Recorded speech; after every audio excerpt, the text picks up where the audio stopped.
In 1901, divers found a mysterious ancient machine.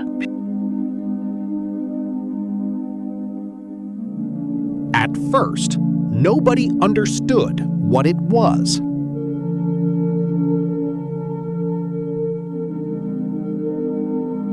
Inside were dozens of tiny, moving gears.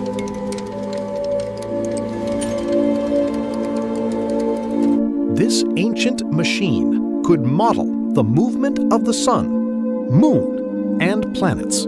It could track the moon and even predict eclipses in the sky.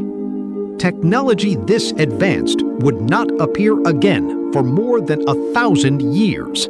The ancient Greeks had created something remarkably close to a computer, but the knowledge behind it may have disappeared forever.